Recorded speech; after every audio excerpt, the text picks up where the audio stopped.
샬롬, 안녕하세요 친구들, 반갑습니다. 최기석 전도사입니다. 주말 동안 주중에 또 잘 지내고 있나요? 벌써 이제 수요일 목요일 이렇게 지나가고 있는데 우리 친구들 최근에 비가 막 조금씩 오고 있고 날씨도 바람도 불고 이러고 있으니까 우리 친구들 감기 조심하기를 바랍니다. 이번 주간에는 전도사님이 이제 주일날 얘기했던 대로 고난주간이에요. 예수님께서 우리를 죄에서 구원하기 위해 이 땅에 오시고 십자가에 달리시기 전 며칠 동안 예루살렘에 들어오고 금요일에 이제 십자가에 달리시고 주일에 부활하셨는데, 이렇게 월요일부터 이렇게 한 주간 고난 주간으로 예수님이 고난을 받았던 것을 기념하는 그런 날입니다. 그래서 우리 부모님들도 어른들도 새벽마다 교회에 나와서 기도하고 있죠. 몇몇 친구들 보니까 우리 친구들도 이 고난 주간에 새벽에 참석해가지고 하나님께 찬양하고 예배드리고 기도하는 모습들을 전도사님도 봤습니다. 정말 감사합니다. 전도사님도 정말 기뻤는데 하늘에 계신 우리 하나님 아버지께서도 여러분들이 그 새벽을 깨우면서 나와오는 그 아침을 정말 기쁘게 받으실 거예요. 아직 참석 못한 친구들도 아직 한 며칠 기간이 있으니까 또 이렇게 특별 새벽 기도에 한 번이라도 좀 참석할 수 있는 우리 친구들 되었으면 좋겠습니다. 참석한 친구들은 인증샷 찍어서 선생님들께 보내주면 소정의 상품도 있으니까 참석해서 선물도 받아가길 바랍니다. 자, 이제 말씀을 한번 살펴보도록 하겠습니다. 오늘 말씀은 이제 고난주간이니까 고난주간에 맞게 말씀을 준비를 했습니다. 요한복음 19장입니다. 요한복음 19장 1절부터 13절까지의 말씀인데 우리 한번 다 같이 읽어보도록 하겠습니다. 요한복음 19장 1절부터 13절까지의 말씀을 전도사님을 함께 한번 읽어보도록 합시다. 1절입니다. 이에 빌라도가 예수를 데려다가 채찍질 하더라. 군인들이 가시나무로 관을 엮어 그의 머리에 씌우고 자색옷을 입히고 앞에 가서 이르되 유대인의 왕이여 평안할지어다 하며 손으로 때리더라. 빌라도가 다시 밖에 나가 말하되 보라, 이 사람을 데리고 너희에게 나아오니 이는 내가 그에게서 아무 죄도 찾지 못한 것을 너희로 알게 하려 함이로라 하더라. 이에 예수께서 가시관을 쓰고 자색옷을 입고 나오시니 빌라도가 그들에게 말하되 보라, 이 사람이로다 하매 대제사장들과 아랫 사람들이 예수를 보고 소리질러 이르되 십자가에 못 박으소서, 십자가에 못 박으소서 하는지라. 빌라도가 이르되 너희가 친히 데려다가 십자가에 못 박으라. 나는 그에게서 죄를 찾지 못하였노라. 유대인들이 대답하되 우리에게 법이 있으니 그 법대로 하면 그가 당연히 죽을 것은 그가 자기를 하나님의 아들이라 함이니이다. 빌라도가 이 말을 듣고 더욱 두려워하여 다시 관정에 들어가서 예수께 말하되 너는 어디로부터냐 하되 예수께서 대답하여 주지 아니하시는지라. 빌라도가 이르되 내게 말하지 아니하느냐? 내가 너를 놓을 권한도 있고 십자가에 못 박을 권한도 있는 줄 알지 못하느냐? 예수께서 대답하시되 위에서 주지 아니하셨더라면 나를 해할 권한이 없었으리니 그러므로 나를 내게 넘겨준 자의 죄는 더 크다 하시니라. 이러므로 빌라도가 예수를 놓으려고 힘썼으나 유대인들이 소리질러 이르되 이 사람을 놓으면 가이사의 충신이 아니니이다. 무릇 자기를 왕이라 하는 자는 가이사를 반역하는 것이니이다. 빌라도가 이 말을 듣고 예수를 끌고 나가서 돌을 깐 뜰, 히브리 말로 가바다에 있는 재판석에 앉아 있더라. 아멘. 네, 말씀 잘 읽었나요? 오늘 말씀은 이제 예수님께서 빌라도 앞에 가서 이제 재판을 받기까지 어떠한 일들, 빌라도와 얘기하면서 빌라도와 그 예수님을 고발한 사람들과의 관계에 있어서 그런 것들의 모습들이 보이고 있지요. 오늘 말씀을 가만히 살펴보면은 예수님께서 충분히 재판을 받지 않고 십자가에 죽음을 당하지 않을 수 있었음에도 예수님은 순종했어요. 사람들이 자신을 죄로 팔아 넘겨도 예수님은 가만히 순종하고 있는 모습을 볼 수가 있습니다.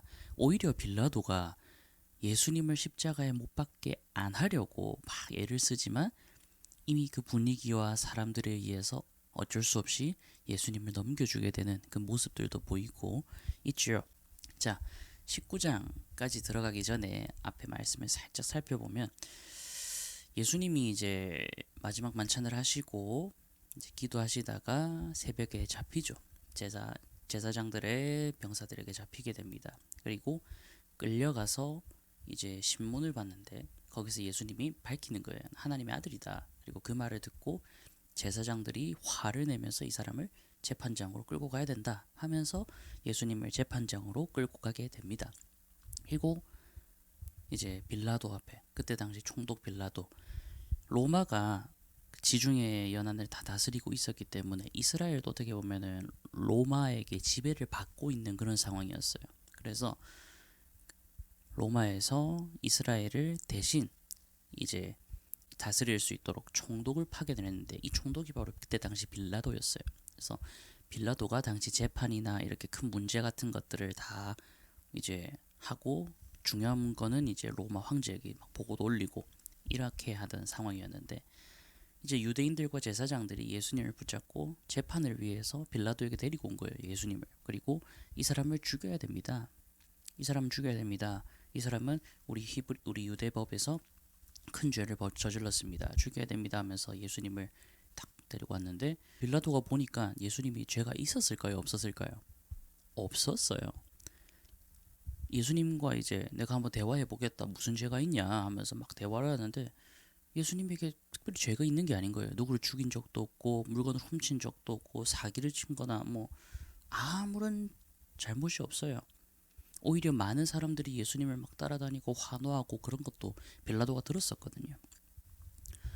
그런데 이 사람들은 이 예수를 죽여야 된다라고 말하니까 빌라도는 아니 죄 없는 사람을 왜 죽이냐 하면서 계속 갈등하고 있는 관계를 보여주고 있는 말씀이었습니다. 그런데 계속 사람들이 유대인들이 제사장들이 와가지고 막 뭐라 하니까 그러면 내가 채찍으로 매질을 한 다음에 풀어주겠다 해서 예수님을 채찍을 맞게 합니다. 예수님 채찍 맞고 피 많이 흘리시죠.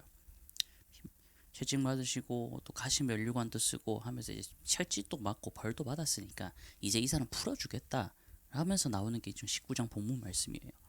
야 이렇게 벌도 받고 이제 죽을 죄는 아니잖냐. 그래서 이제 풀어주겠다라고 하니까 4절 볼까요?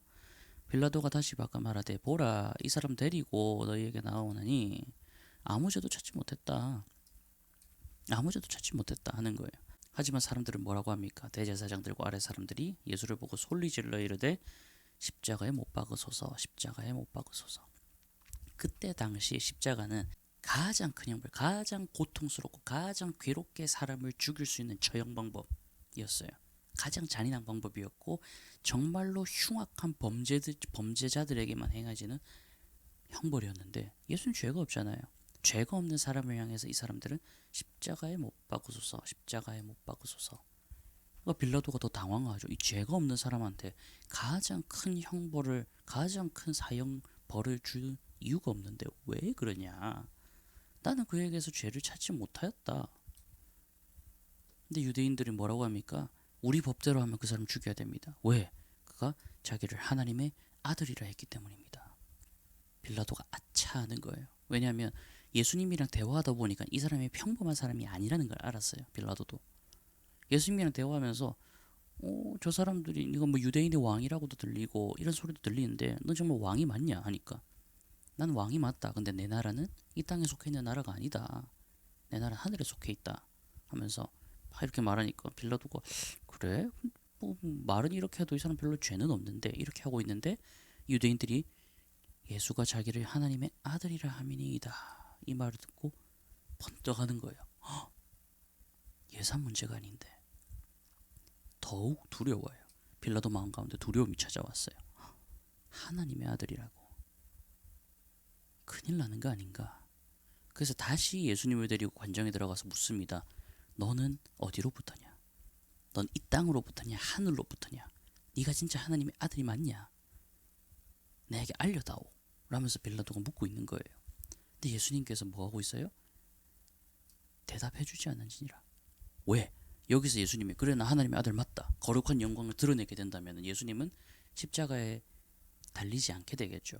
근데 예수님이 십자가에서 죽지 않으면은 우리의 죄는 어떻게 돼요? 아무도 용서할 수 없는 거예요. 그렇기 때문에 예수님은 하늘에 속한 것도 맞고 충분히 그 상황을 벗어날 수 있었음에도 말하지 않고 대답하지 않고 가만히 있었다는 거예요. 빌라도가 오히려 답답해합니다. 제발 나에게 말하면 안 되냐? 10절 한번 볼까요? 내게 말하지 않느냐? 제발 나에게 말 좀 해도 내가 너를 놓을 권한도 있고 십자가에 못 박을 권한도 있다. 당신이 나에게 말을 잘하면 내가 당신 놓아줄 수 있고 풀어줄 수도 있다. 근데 당신이 나에게 말을 하지 않으면 내가 당신 십자가에 못 박을 수밖에 없다. 제발 나에게 뭐가 사실인지 좀 알려다오. 라고 합니다. 이 말에 오히려 예수님은 이렇게 얘기를 해요. 한번 11절 볼까요? 예수께서 대답하시되 위에서 주지 아니하셨더라면 나를 해할 권한도 없었다. 하늘에서 내 아버지 하나님께서 나를 해할 권한을 너에게 허락하지 않았다면 그 누구도 나를 해할 수 없다. 네가 나를 해할 권한이 있는 게 아니라 하나님이 그걸 너에게 허락해 준 것일 뿐이다 라고 말을 하고 있는 거예요. 그러므로 나를 너에게 넘겨준 자의 죄는 더 크다.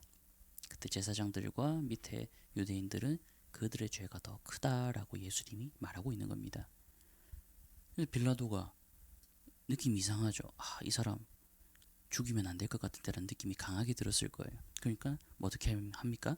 예수를 놓으려고 힘썼으나 어떻게든 예수님을 놓아주려고 하는데 밖에서 수많은 군중들이 와가지고 소리 질러서 이 사람을 만약 십자가에 매달지 않고 놓아주게 된다면 가이사 황제, 당시 로마 황제입니다. 로마 황제의 충신이 아닙니다. 당신이 만약 이 사람을 놓아주면 우리가 로마 황제에게 상고할 겁니다. 당신은 황제의 친구가 아니라고 내가 상고를 하게 될 것입니다. 결정하세요 하니까 빌라도도 어쩔 수 없이 자기가 가이사의 친구가 아니게 돼버리면 이런 말들이 올라가게 돼버리면 벌을 받을 수 있기 때문에 결국 예수님을 저 사람들에게 십자가에 못 박히도록 넘겨주게 되게 됩니다. 무릇 자기를 왕이라 하는 자는 가이사를 반역하는 것입니다. 여러분 참 신기한 게 뭔지 아십니까? 유대인의 왕은 이스라엘의 왕은 사실 누구예요? 하나님이잖아요. 그런데 이 재판장에서 저 사람들은 자기들의 왕은 가이사라고 고백하고 있습니다. 가이사. 누구든지 자기를 왕이라고 말하는 사람은 로마 황제 가이사를 반역하는 것입니다. 유대인들과 제사장들은 자기들의 왕은 하나님이 아니라 가이사, 예수 그리스도가 아니라 가이사라고 말하는 거예요. 또 다른 복음서에 있는 말씀들을 보면 이런 말도 있습니다. 빌라도가 나는 이 사람에 대해서 죄값을 난 받지 않겠다. 나는 모르겠다. 너희가 알아서 해라. 라면서 예수님을 넘겨줬을 때 제사장들과 유대인 사람들이 뭐라고 했냐면 이 예수라는 사람의 죽은 핏값은 나와 내 자손들이 받겠습니다. 라고 말도 합니다. 그런 말도 있어요. 참 무서운 말이죠. 예수님이 말하시는 거예요. 나를 너에게 넘겨준 자의 죄는 더 크다. 비록 예수님이 이 일을 위해서 오셨지만 이렇게 죄에 직접 가담한 사람들은 하나님의 형벌을 피할 수 없게 된다라는 것을 말씀하고 있는 것입니다. 마지막 13절을 보면 빌라도가 이 말을 듣고 결국은 예수님을 끌고 나갈 수밖에 없었던 거예요. 황제와 처그지게 되면 안 되기 때문에. 그래서 재판장 가바다라고 하는 그 재판장에 앉아서 결국 예수님의 십자가 형벌을 재판하게 됩니다. 그리고 날이 밝자마자 예수님은 이제 골고다 언덕으로 올라가셔서 십자가에 못 박히시고 죽음을 당하게 되는 것이죠. 사랑하는 친구들, 오늘 말씀을 보면요, 예수님은 충분히 그 자리를 피할 능력도 있었고 기회도 정말 많았어요. 말씀 보면 빌라도가 여러 번 예수님을 풀어주기 위해서 정말 노력을 다했거든요.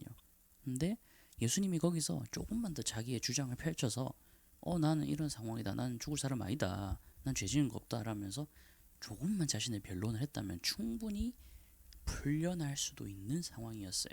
하지만 예수님은 그렇게 하지 않았어요. 왜 그럴까요? 바로 모든 사람들, 우리를 죄에서 구원하기 위해서는 반드시 그분이 십자가에서 죽으셔야 되기 때문에 예수님은 피할 수 있었음에도 불구하고 피하지 않았어요. 하나님의 말씀에 순종했어요. 그분의 순종 덕분에 우리는 오늘 이렇게 예배 드릴 수 있고 교회 나와서 하나님의 찬양할 수 있게 된 거예요. 이제 구원받아서 하나님의 나라에 갈 수 있는 그런 존재로 변화가 된 거예요.